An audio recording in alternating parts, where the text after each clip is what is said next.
Lesson 2 Historiography Indian Tradition, page number 12-13. Historiography in the post-independence era. After independence, historiography में क्या क्या changes हुए we will see now. Now, along with writing the dynastic histories, the cultural, social, economic histories were also being written. Dynastic histories जो kingship जो हमारे यहाँ पे थी, तो उस हिस्ट्रीज़ के साथ में कल्चरली या फिर सोशल इकोनॉमिकली जो कुछ भी चेंजेस होते चले गए कंट्रीज़ में, तो वो भी हिस्ट्री को भी अभी मेंशन करना शुरू हो गया था. Scholars of the post independence era began to feel the need of writing histories of various communities, sciences, economic systems, political ideologies, cultural aspects etcetera. Historians को अभी ऐसे फील हो रहा था कि अभी सिर्फ जो है कि डायनेस्टिक हिस्ट्री या फिर सोशली कल्चरली के अलावा और भी काफ़ी सारी जो बातें जो है वो लिख सकते हैं, हिस्टोरियंस लिख सकते हैं. जैसे कि साइंस है, इकोनॉमिक सिस्टम जो किसी भी कंट्री की उसको कंपेयर करना, पॉलिटिकल आइडियोलॉजीज़ की किसी कंट्री में जितनी पॉलिटिकल पार्टीज रहती है तो हर पार्टी की अपनी आइडियोलॉजी, अपने थॉट्स रहते हैं, अपने फिलोसॉफी रहती है. देन कल्चरल एस्पेक्ट्स, तो ऐसे बहुत सारे जो वेरियस जो एस्पेक्ट्स जो है वो सभी के बारे में लिखना ज़रूरी है, ऐसे हिस्टोरियंस को लगा. The historiography of this era has been influenced mainly by 3 ideological schools: Marxist history, then subaltern history and feminist history. Post independence era में हिस्टोरियोग्राफी का और जो स्कोप जो है और चेंज होते चला गया और अभी उसको और भी डिवाइड किया गया. उसके और आइडियोलॉजिकल स्कूल्स शुरू हो गए. स्कूल मीन्स हमारे जैसे स्कूल में आइडियोलॉजिकल स्कूल मीन्स एक थॉट जो है, एक जो नया जो विचार करने के जो सोर्सेज जो रहते हैं, ये इस तरीके से शुरू हो गया. तो उसमें नंबर 1 ये मार्क्सिस्ट हिस्ट्री.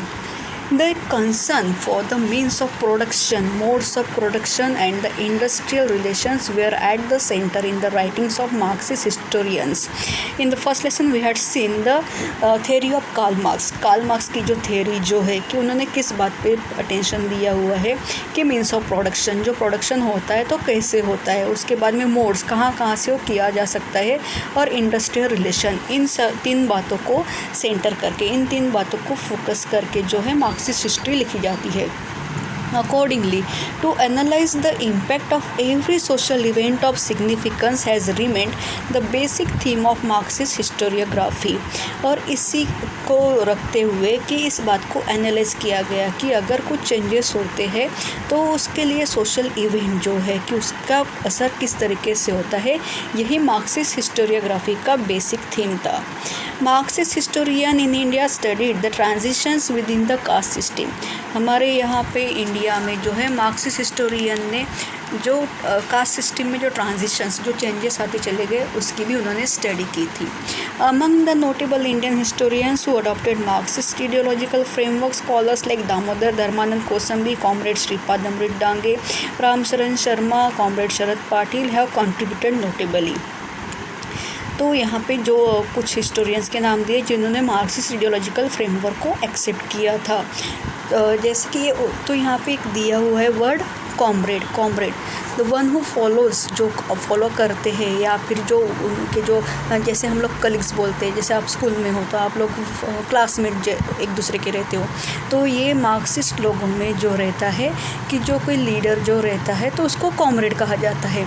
तो इसीलिए दामोदर धर्मानंद कोसंबी, कॉमरेड श्रीपाद अमृत डांगे, कॉमरेड शरद पाटिल, इन लोगों का जो कुछ भी उन्होंने हिस्ट्री लिख कर रखी हुई है, इन लोगों ने जो आइडियोलॉजी जो एक्सेप्ट की थी, तो इनका कॉन्ट्रीब्यूशन मार्क्सिस्ट हिस्ट्री में बहुत ज़्यादा है. Comrade Dange was one of the founder member of the Indian communist party. आगे जाकर हमको नेक्स्ट पॉलिटिकल साइंस में कम्युनिस्ट पार्टी देखनी है, तो वहाँ पे इंडियन कम्युनिस्ट पार्टी को जो है पॉलिटिकल पार्टी जो है उसके फाउंडर मेंबर कॉमरेड डांगे रह चुके थे.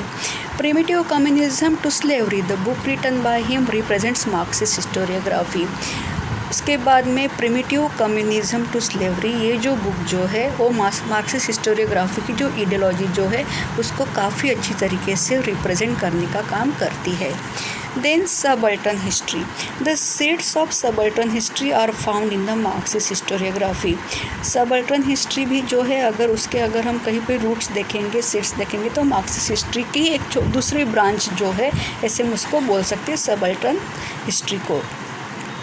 The role of the Italian historian Antonio Gramsci is very important in developing the idea that history should be written starting from the bottommost ranks of people in the society. Italian historian Antonio Gramsci जो है उनकी वजह से जो है कि उनका ये पहले थॉट उन्होंने लाया था कि अगर हिस्ट्री अगर हमको लिखनी है तो फिर हमने सोसाइटी के बॉटम मोस्ट रैंक से क्यों ना शुरू करनी चाहिए. In fact subaltern means the bottom most rank. जैसे कि सोसाइटी में जो है कि कुछ स्टेजेस रहते हैं, कुछ जो रहते हैं स्टैंडर्ड ऑफ लिविंग के हिसाब से, उसमें जो है अलग अलग जो सोशल स्टेटस रहते हैं. जैसे कि हाई क्लास लोग रहते हैं, then middle class, then lower class, उससे नीचे जो है वो बॉटम कास्ट, जो बॉटम मोस्ट जो रैंक जो है, इस तरीके से सोसाइटी के रैंक्स रहते हैं. जैसे हमारे स्कूल में जो क्लासेस रहते हैं फर्स्ट, सेकंड, थर्ड, फोर्थ, तो जहाँ पे अगर फर्स्ट अगर हम ये जो सारे जो सोसाइटी के जो हमने उसको डिवीजन किया है तो उसमें नंबर 1 को हम बॉटम मोस्ट रैंक करके नाम दे सकते हैं. तो subaltern means bottom most rank, society का वो पर्सन जिसकी तरफ किसी का भी ध्यान नहीं है, जो अनअवेयर है, जिसके बारे में किसी को पता नहीं है और उसको भी जो कुछ कंट्री में चलता है उसके बारे में पता नहीं. तो ऐसे बॉटम मोस्ट रैंक लोग जो है सोसाइटी के, उनकी हिस्ट्री जो है वो भी लिखनी चाहिए, ऐसे एंटोनियो ग्राम्सी का कहना था. और इसको आगे जो है हमारे इंडिया में आगे लाने का काम किया रंजीत गुहा ने. Folklore has been considered as a very important source of writing subaltern histories. Ranjit Guha, an Indian historian, played a major role in establishing subaltern history. तो फोकलोर के थ्रू ये एक बहुत अच्छा उन्होंने जो है कि एक सोर्स जो है उन्होंने रंजीत गुहा इंडियन हिस्टोरियन ने उन्होंने यूज़ किया सबअल्टर्न हिस्ट्री को जो फेमस करने का जो काम जो है, या फिर उसके थ्रू जो है उन्होंने जो लोगों की तरफ ये जो है कि इस तरीके से भी आप लोगों का भी इम्पोर्टेंस सोसाइटी में दिखाने का काम किया और इसलिए उनका मेजर रोल है. As an important academic school of historiography में एक बहुत अच्छा कॉन्ट्रीब्यूशन रंजीत गुहा का है. However, we may point out that much before the onset of subaltern ideology, similar thoughts were expressed by Mahatma Jyotirao Phule and Dr. बाबा साहब अम्बेडकर. तो ये जो है कि आफ्टर इंडिपेंडेंस की बात है कि कुछ हिस्टोरियन ने उसको बॉटम मोस्ट रैंक की सबअल्टर्न हिस्ट्री के बारे में लिखा है, लेकिन यही इसके पहले जो काम जो है महात्मा ज्योतिराव फुले और डॉक्टर बाबा साहब अम्बेडकर की राइटिंग के थ्रू सेम थॉट जो है हमको दिखाई देते हैं. Mahatma Phule unfolded the history of the Shudra communities in his book Gulamgiri. Mahatma फुले ने जो गुलामगिरी नाम की जो बुक जो है, तो उस बुक के थ्रू शूद्र कम्युनिटी यानी कि उस टाइम में सोसाइटी में जो सबसे शूद्र यानी कि सबसे लो स्टेटस वाला जो आदमी रहता था और उससे भी शूद्र वो होता है अति शूद्र. तो इन लोगों की कम्युनिटी जो रहती थी, इन लोगों का जो समाज जो है, उनके प्रॉब्लम्स को आगे लाने का काम महात्मा फुले जी ने गुलामगिरी के थ्रू किया था. He drew attention to the exploitation of women, Shudras and Atishudras done under the name of religion. धर्म के नाम पे जो है इन लोगों पे जो अत्याचार हो गए, एक्सप्लॉइट किया गया कि इनको वुमेन को, शूद्र को, अतिशूद्र को, ये सब गुलामगिरी बुक के थ्रू उन्होंने लिखा हुआ है. The terms Shudra and Atishudra indicates the bottom most ranks in the caste system. Caste system जो है उसमें सबसे जो नीचे वाला बॉटम मोस्ट रैंक, सबसे नीचे वाला रैंक जो है वो शूद्र और अतिशूद्र इंडिकेट कर सकते हैं. The role of the people belonging to Dalit caste is very significant in the shaping of various cultural and political aspects of India. Dalit caste को बिलोंग करने वाले जितने भी लोग जो है उनका इम्पोर्टेंस कल्चरली पॉलिटिकली इंडिया में है. However, their role was not duly acknowledged in the colonial and nationalistic historiography. इन दलित कास्ट में आने वाले लोगों का जो रोल जो है या फिर जो इम्पोर्टेंस जो है वो कॉलोनियल हिस्टोरियोग्राफी या फिर नेशनलिस्टिक हिस्टोरियोग्राफी में नहीं था. And that's why doctor Baba Saheb Ambedkar focusing on this fact consistently wrote about it. और इसलिए डॉक्टर बाबा साहब आम्बेडकर ने कंसिस्टेंटली इन लोगों के बारे में लिखकर जो है इन लोगों को फोकस करना, उनको एक लाइट मेन स्ट्रीम जो है उसमें लाने का काम जो डॉक्टर आम्बेडकर ने किया है. Two of his books, Who Were the Shudras and the Untouchables, may be cited as the examples of history of subaltern type. तो डॉक्टर बाबा साहब अम्बेडकर ने लिखे हुए जो बुक्स जो है हु वेयर द शूद्रास कौन है, उनका इंपॉर्टेंस क्या है, उनकी पोजीशन क्या है। और सेकंड है द अनटचेबल मीन्स जिसको कोई टच नहीं करता था, कि उन लोगों को स्कूल में भी अगर वो बच्चे स्कूल में जाते थे तो उनको अलग से specially we know the biography of doctor Baba साहब अम्बेडकर की। डॉक्टर बाबा साहब अम्बेडकर ने खुद जो है एक्सपीरियंस किया हुआ है, तो वही जो उन्होंने एक्सपीरियंस किया है या फिर दलित कास्ट के जो लोगों ने उस टाइम में जो एक्सपीरियंस किया हुआ है, ये सब अल्टर्न हिस्ट्री में जो है कि डॉक्टर बाबा साहब अम्बेडकर के थ्रू, इन बुक्स के थ्रू जो है लिखा गया है। Then third one is the feminist history. Over a significant period of time, mainly male scholars were involved in the writing of Indian history. As a result, the role and achievements of women in history remained neglected. जहाँ से ये history लिखना शुरू हो गया है, जहाँ से मेल स्कॉलर्स ने हिस्ट्री लिखना शुरू किया, इंडियन हिस्ट्री लिखना शुरू किया है, तो लिखते लिखते ये शायद किसी का ध्यान गया ही नहीं है कि उसमें वुमेन का भी बहुत बड़ा कंट्रीब्यूशन है। उन्होंने जो कुछ भी किया है वुमेन ने, उनका रोल, उनका अचीवमेंट्स, ये सभी काफ़ी टाइम तक जो है निगलेक्टेड रहा। To highlight this fact was a major task faced by the feminist historians. और ये जो है कि इसीलिए कि वुमेन के भी कुछ प्रॉब्लम है, वुमेन के भी कुछ अचीवमेंट्स है, तो वो सब जो है कि दुनिया के आगे लाने के लिए, वो सारी बातें हाईलाइट करने के लिए फेमिनिस्ट हिस्टोरियंस तैयार हो गए। Also it was important to study and compile the historical writings of women. It was also necessary to rethink of women's position in history. तो वुमेन की क्या पोजीशन है और उन्होंने जो कुछ भी लिखा हुआ है, उनकी जो हिस्टोरिकल राइटिंग जो है उसको कलेक्ट करना, compile means collect and arrange in a book और in the form of list. तो ये करना जो है वुमेन्स की जो पोजीशन जो है हिस्ट्री में, उसके बारे में सोचना अभी शुरू हुआ था। Among women authors writing about women in the 19th century CE, Tarabai Shinde was the foremost one. और ये जो जहाँ वुमेन ऑथर्स के बारे में अगर हम बात करेंगे तो उसमें ताराबाई शिंदे का नाम सबसे पहले आता है। She wrote attacking the male dominated social system and the caste system. Her book Stri Purush Tulana published in 1882 is acknowledged as the first feminist book in India.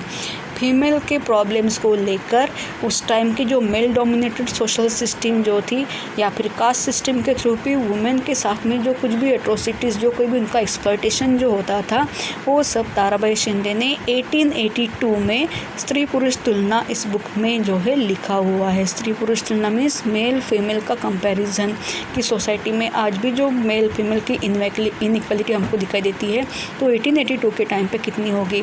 तो यही सब जो है उन्होंने अपनी बुक में लिख कर रखा हुआ था। In 1888 the book written by Pandita Ramabai was published entitled The High Caste Hindu Women। उसके बाद में Pandita Ramabai who was a scholar learned woman, उन्होंने भी एक बुक लिखा हाई कास्ट हिंदू वुमेन को लेकर, कि उस बुक के थ्रू उन्होंने कि वहाँ की पहले के ज़माने में जहाँ वैदिक पीरियड में भी जो वुमेन जो थी वहाँ से लेकर जो है कि वुमेन की क्या कंडीशन है वो सब उन्होंने उस बुक में लिखी हुई है। The feminist literature of the post independence era concentrated on the issues like employment of women, treatment meted out to them at their work place, their right to political equality etcetera. यहाँ पे जहाँ पे the high caste Hindu women Pandita Ramabai तक के जो दिया हुआ है पैसेज में, वो सब भी फॉर इंडिपेंडेंस की बात है। और जो ये जो है the feminist literature of the post independence era, कि उसके बाद में आफ्टर इंडिपेंडेंस इस लिटरेचर को लेकर, फेमिनिस्ट लिटरेचर को लेकर, फेमिनिस्ट हिस्ट्री को लेकर या फिर वुमेन मूवमेंट को लेकर क्या क्या चेंजेस हो गए वो इस पैरा में दिया हुआ है। कि बाद में वुमेन के क्या क्या इश्यूज़ आ गए, जैसे कि एम्प्लॉयमेंट ऑफ वुमेन काम करती है तो उनके वर्किंग आवर्स क्या होने चाहिए या फिर उनको जो वेजेस जो है वो कितने देने चाहिए। उसके बाद में वर्क प्लेस में उनको कुछ जो है कि क्या ट्रीटमेंट कैसे मिलती है, प्रॉपर ट्रीटमेंट मिलनी चाहिए, पॉलिटिकल इक्वलिटी होनी चाहिए, उसमें उनका जो है राइट मिलना चाहिए। तो ऐसे काफ़ी सारे इश्यूज़ को लेकर जो है फेमिनिस्ट लिटरेचर लिखा गया है। Among the recently published feminist literature Meera Kosambi's book crossing thresholds feminist essays in social history is of importance. Meera Kosambi का लिखा हुआ crossing threshold feminist essays in social history, ये भी बुक जो है काफ़ी इंपॉर्टेंस रखता है फेमिनिस्ट हिस्ट्री को लेकर। It contains essays on life stories of women like Pandita Ramabai and doctor Rukmabai, the first practising lady doctor of India. तो इस बुक के थ्रू उन्होंने काफ़ी सारे ऐसे नोटेबल लेडीज़ जो है उनके बारे में लिखा हुआ है, जैसे कि पंडिता रमाबाई है, देन डॉक्टर रुक्माबाई जिन्होंने first practising lady, Anandibai Joshi जो है उन्होंने सबसे पहले डिग्री गेन की थी डॉक्टर की, लेकिन वो प्रैक्टिस नहीं कर पाई थी बिकॉज ऑफ इल हेल्थ। लेकिन डॉक्टर रुक्माबाई जो है जिन्होंने डॉक्टर बनी और उसके बाद में उन्होंने प्रैक्टिस भी की है। तो इन ऐसे जो है नोटेबल लेडीज़ के बारे में लिखा हुआ है। A lot of literature is available unfolding the view point of Dalit women in Maharashtra. Maharashtra में जो दलित वुमेन जो है उनका जो उनके व्यू पॉइंट से भी कि उनके जो प्रॉब्लम्स जो है उसको अनफोल्ड करना, उसको ओपन करने का भी काम उन्होंने किया है। Doctor Sharmila Rege's work is noteworthy in this context. इस बात में लेकर या फिर फेमिनिस्ट हिस्टोरियोग्राफी को लेकर, फेमिनिस्ट इश्यूज़ को लेकर डॉक्टर शर्मिला रेगे, इनका भी नाम काफ़ी इम्पोर्टेंट है। Her book writing caste, writing gender, reading Dalit women's testimonies includes her essays on the autobiographies of Dalit women. तो writing caste, writing gender, reading Dalit women's testimonies, इस बुक के थ्रू उन्होंने दलित वुमेन की जो है ऑटोबायोग्राफीज रिप्रेजेंट की है, इंक्लूड है उसमें। There have been a number of Indian historians who wrote without embracing a particular ideology. Among them, historians like Sir Jadunath Sarkar, Surendranath Sen, Riyasatkar, G.S. Sardesai, and Trembak Shankar Shejwalkar are noteworthy. तो Indian historians जितने भी हो चुके हैं तो ये तो है कि हर किसी की आइडियोलॉजी के हिसाब से उन्होंने लिखा है, जैसे कि नेशनलिस्टिक हिस्टोरियोग्राफी है, या फिर उसके बाद में जो है मार्क्सिस्ट हिस्ट्री है, सबल्टन है, फेमिनिस्ट हिस्ट्री है। उसके अलावा भी किसी पर्टिकुलर आइडियोलॉजी को, उस फ्रेमवर्क को एक्सेप्ट ना करते हुए जो जनरली जो लिखा है हिस्ट्री के बारे में, इंडियन हिस्ट्री के बारे में, तो उन हिस्टोरियंस में सर जदुनाथ सरकार, सुरेंद्रनाथ सेन, ये त्र्यंबक शंकर शेजवलकर, इनके भी नाम जो है काफ़ी नोटवर्दी है, इनका भी कंट्रीब्यूशन कम नहीं है। In the recent times historians like Yashwant Dinkar Phadke, Ramchandra Guha etcetera have contributed expensively to the historiography of modern India. और रिसेंट में जो है यशवंत फड़के, रामचंद्र गुहा, इनका भी कंट्रीब्यूशन अच्छा है। Thus, it is evident that the Indian historiography has been influenced greatly by the social and political movements. इस तरीके से हम ये देखते हैं कि इंडियन हिस्टोरियोग्राफी पे जो है कि यहाँ की सोसाइटी, सोशल, पॉलिटिकल मूवमेंट्स, इनका भी असर हिस्टोरियोग्राफी पे होता है। It seems that some part of the Indian historiography was also develop outside the influence of this movements. ऐसे भी हम कहेंगे कि ये तो है, लेकिन उसके अलावा भी और भी काफ़ी सारे एस्पेक्ट्स है जिसका असर इंडियन हिस्टोरियोग्राफी पे हो रहा है।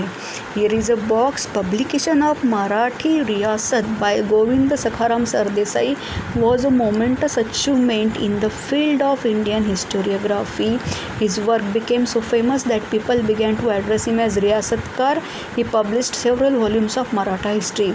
Maratha history जो है उनका जो पब्लिकेशन जो है मराठी रियासत, रियासत मीन्स रीजन, तो उन्होंने जो मराठी हिस्ट्री के बारे में जो लिख कर रखा है मराठा रियासत के थ्रू, तो उनको जो है कि उस रियासत से उनका जो है कि एक निकनेम हो गया, लोग उनको रियासतकार सरदेसाई करके बुलाते थे। तो यहाँ उनकी एक हिस्टोरियन है हमारे महाराष्ट्र के, तो उनकी इन्फॉर्मेशन यहाँ पे दी है। So throughout the lesson we have seen the various type of historiography. काफ़ी सारी हिस्टोरियोग्राफी जो है हमने देखी है, जैसे कि historiography in the ancient period, सम्राट अशोक का जो पीरियड जो था, उसके बाद में historiography in the medieval period, जिसमें कुछ मुस्लिम रूलर्स या फिर स्पेशली बाबर का यहाँ पे नाम है, बखर है, तो ये मिडिवल पीरियड की हिस्टोरियोग्राफी है। Then historiography in the modern period, modern period में जो है कि British, the history written by the British persons के उनके हाथों से लिखी हुई जो इंडियन हिस्ट्री है, तो उसमें then Indian historiography, ideological frameworks में colonial historiography, orientalist historiography, nationalistic historiography, ये उसके तीन जो है कि अलग अलग फ्रेमवर्क जो है वो हमने देखे हुए हैं। And after independence, post independence era में history is again divided as per the ideology, तो आइडियोलॉजी के हिसाब से हिस्ट्री फिर से डिवाइड हो चुकी है, Marxist history, subaltern and feminist history. तो ये जो है कि इस तरीके से इतने सारे हिस्ट्री, यानी कि हिस्ट्री अगर हमको लिखनी है तो specially what we have to see, हमको ये देखना है कि हम किस थॉट से है, हमारा इनमें से कहाँ पे मैच हो रहा है, और आगे जाकर हम भी ऐसे हिस्ट्री में हमारा भी कंट्रीब्यूशन हो सकता है। That's all for today.